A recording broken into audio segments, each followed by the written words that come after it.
This amendment commits us to establish new environmental laws in the next Labor government. This amendment will have the Labor government establish the Australian Environment Act. This amendment will have, for the first time, even though we've always had them at state levels, at a national level, we will have an Environment Protection Authority.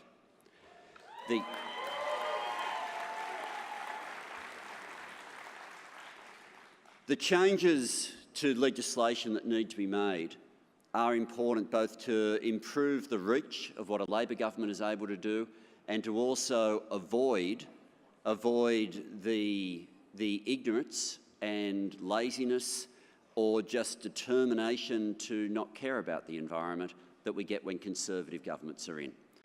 We'll increase the power and the reach of Australian environmental law by adding a trigger that we committed to last election, which is to extend the water trigger to also include shale gas.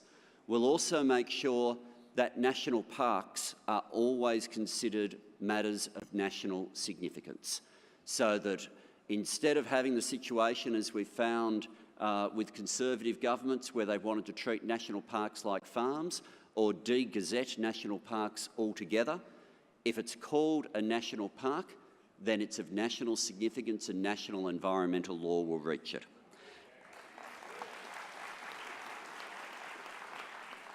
We're also going to have a land clearing trigger. We cannot allow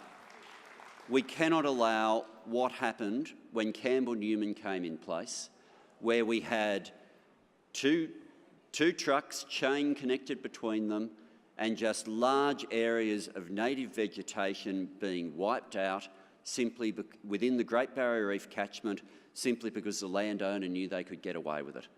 And then have a situation where we weren't able to get the laws back when we had a Labor government, but not with a clear majority in the parliament.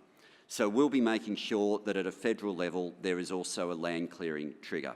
We've also established and previously announced the enforcement of management plans, and that's going to give us the power to act on a range of environmental issues we haven't previously been able to reach, including plastics. Let me just say on plastics, here's the one fact that sort of underpins everything. By 2050, at current trends, the plastic in the ocean will weigh more than the fish. That's where we're heading in terms of plastics. We need to be one of the countries that's part of the solution on that.